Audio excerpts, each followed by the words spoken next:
मैं विनय ठाकुर साहब के पास इसलिए आ रहा हूं क्योंकि विनय ठाकुर साहब इस समय बिहार में हैं, या वहां का थोड़ा जमीनी हकीकत जान लें।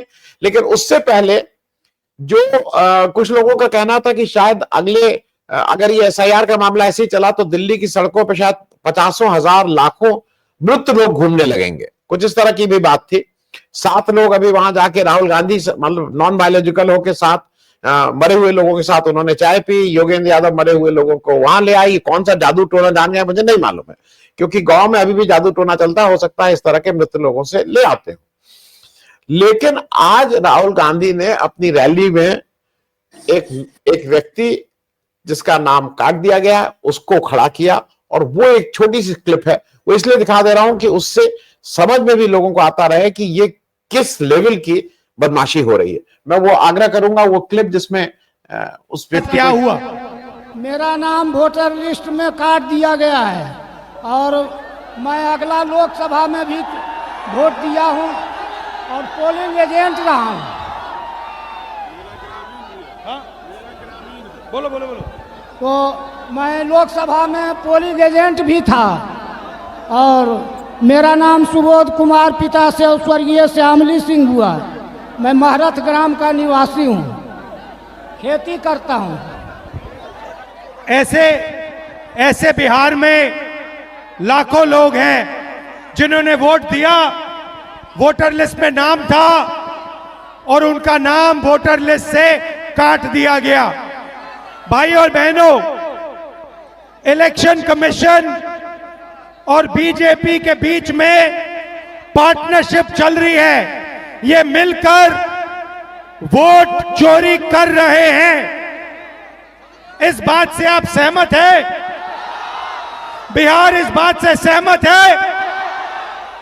ये आपका अधिकार है, संविधान आपको ये देता है। इसके लिए आप लड़े हो, आप मेहनत करते हो, और ये नरेंद्र मोदी, अमित शाह और इलेक्शन कमिश्नर मिलकर आपसे छीन रहे हैं। और मैं, तेजस्वी और यहां जो बाकी नेता खड़े हैं,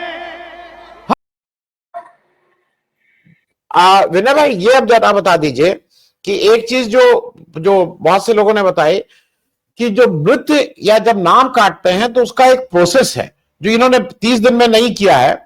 नोटिस दी जाती है, अगर नाम कटा नोटिस दी जाती है, उसकी फिर हियरिंग होती है, फिर उसमें अपील करने का टाइम होता है और तब नाम काटा जाता है। ऐसे थोड़ी कि एक बीएलओ साहब पहुंच गए उन्होंने अपना नाम काट दिया।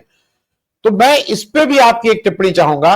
और अब तो मतदाता सूची अपलोड हो गई है और हम सबकी आशंका यह है और ये बात और पुख्ता हो जाएगी कि जो 90-10 की बात हो रही है वो इसमें भी आएगी।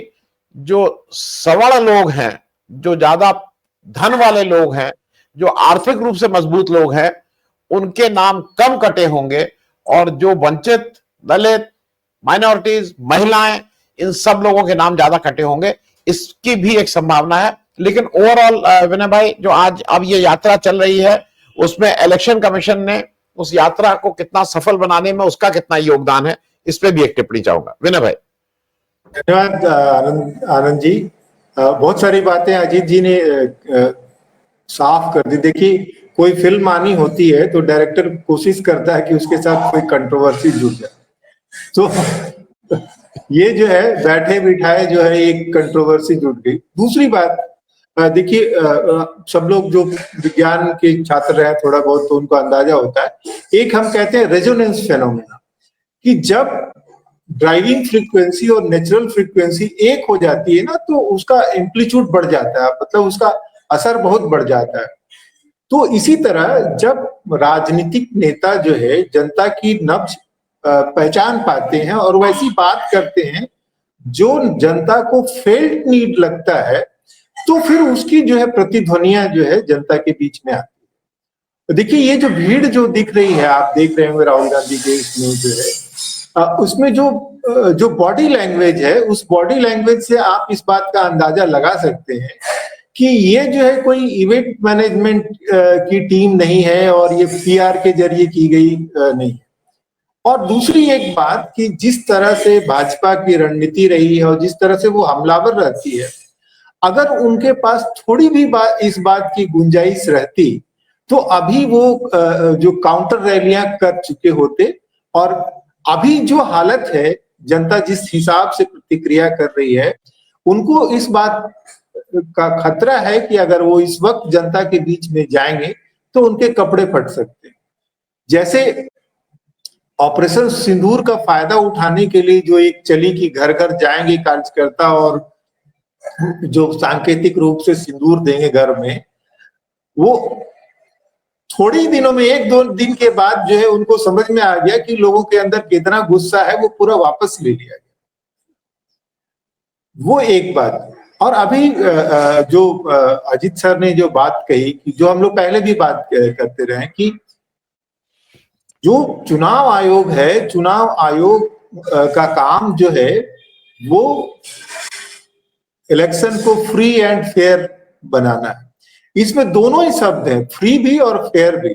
और जिसके चलते सर ने बताया कि आपको ये देखना पड़ेगा कि सोसाइटी में जो पावर स्ट्रक्चर है वो किस तरह से है और उसकी किस तरह की गति है, कैसे आपको बैलेंस करना है, तभी आप उसको फेयर कर पाएंगे। और जो दलित बूथ बनाना या धन बल का या बाहुबल को जो न्यूट्रलाइज करने के लिए चुनाव के खर्चे, ये सारी प्रक्रिया उसी चुनाव को फेयर बनाने के लिए।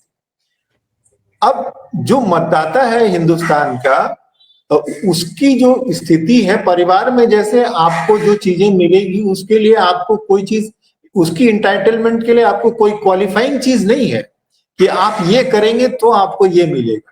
वैसे ही हमारे संविधान निर्माताओं ने इस बात को सुनिश्चित किया कि देश का प्रत्येक व्यक्ति जो है उसको बिना किसी क्वालिफिकेशन के, जबकि आजादी से पहले वो क्वालिफिकेशन थी कि आप इतना टैक्स देते हैं, आप इतनी पढ़े लिखे हैं, मतलब स्टेट के लिए आप कितना उपयोगी हैं, स्टेट में आपकी भागीदारी कितनी है, उसी हिसाब से आपका स्टेट किस तरह का होगा, उस पर आप अपना पावर एक्सरसाइज कर पाए।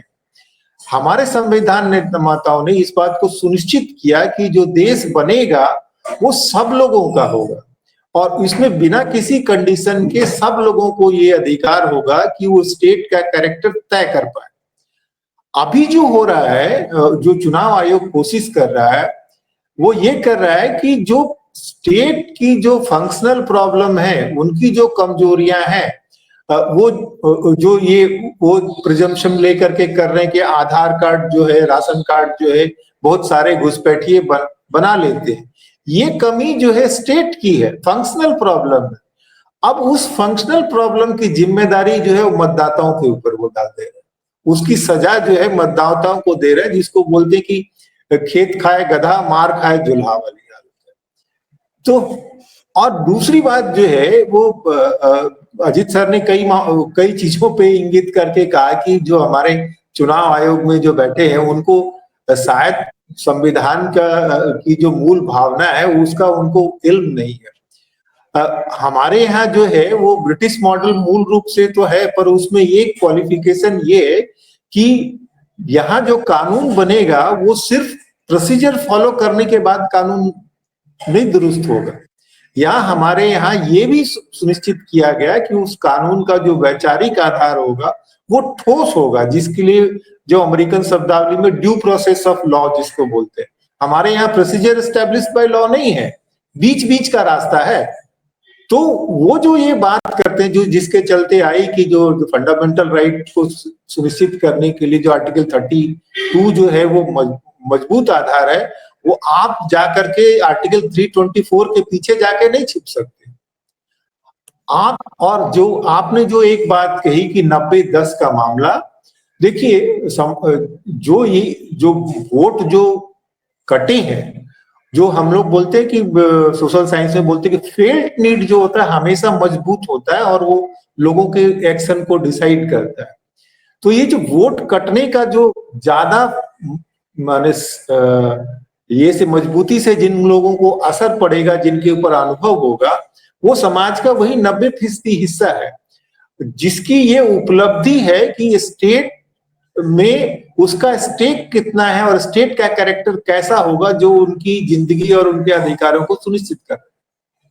समाज का जो बड़ा तबका, जो ऊपरी 10% हिस्सा है, उसके अंदर कहीं ना कहीं ये भाव जरूर आ गया है कि स्टेट अब हमारा नहीं है, या उसकी उनको ज्यादा परवाह नहीं है कि अगर कोई भी आता है तो उनकी नीति उतनी प्रभावित नहीं होगी, नौकरियों से उनको बहुत ये नहीं है। उनको लगता है हमारे पास इतने संसाधन है कि अपनी सुविधाएं हम इंतजाम कर सकते हैं। वो एक डिसएंचेंटमेंट है। जब तक उनके ऊपर एग्जिस्टेंशियल थ्रेट नहीं, तब तक उनको मोबिलाइजेशन का वो दिखती नहीं है। जो जिनके पास में जमीन नहीं है, जिनके पास में शिक्षा नहीं है, तो उन लोगों को वोट से ये तय, क्योंकि आप कहाँ होते, जो फिजिक्स में बोलते हैं सर रेफरेंस पॉइंट, आप किस पॉइंट पे खड़े हैं वो तय करता है कि आपके लिए प्रायोरिटी क्या होगी, आप चीजों को किस तरह से देखेंगे। तो समाज का जो वंचित तबका है उसके लिए जो राशि जो बड़ी है वो बाकी लोगों के लिए छोटी लग सकती है। तो चुनाव आयोग जो कोशिश कर रहा है वो कोशिश ये कर रहा है कि प्रोसीजर्स के पीछे जाकर के चुप रहा है, और वो ये कोशिश कर रहा है कि जो छोटी आवाजें हैं जो मिलके बड़ी नहीं हो पाए, लोगों की परेशानियां वो नहीं देख रही है कि बिहार में बाढ़ आया हुआ है, लोग परेशान हैं। तो चुनाव आयोग जो है बिल्कुल ऑटोक्रेट की तरह बिहेव कर रहा है। और जो अजीत सर ने कहा कि कोट वोट लगा करके बैठे थे हुए, और उनकी भाषा तो कितना डिसकनेक्टेड है वो उससे दिखता है। और एक वो जो अंधा कानून फिल्म की जो डायलॉग था ना कि रोते रोते हंसना सीखो, जितनी चाबी भरी राम ने उतना चले खिलौना, तो उनकी पूरी स्क्रिप्टेड जो बातें जो है वो दाएं बाएं कुछ नहीं बोल रहे हैं वो ना, जो उनको पता है कि अगर वो जवाब देंगे तो वो फंस जाएंगे। और हाल के दिनों में ऐसा हुआ है कि जो राजनीतिक सूचनाएं हैं उसको कर्टेल करने की जो सत्ता प्रतिष्ठान ने बहुत कोशिश की है। और डेमोक्रेसी में आप अपना डेमोक्रेटिक फंक्शन अच्छी तरह से कर पाएंगे, इसके लिए बहुत जरूरी होता है कि आप पॉलिटिकल इंफॉर्मेशन को कैसे प्रोसेस करते हैं, उसकी क्षमता आपके पास है या नहीं है। तो ये कोशिश जो है लगातार कोशिश हो रही है कि लोगों को मिस इन्फॉर्म करके उनकी इस क्षमता को कुंद किया जाए। जी जी,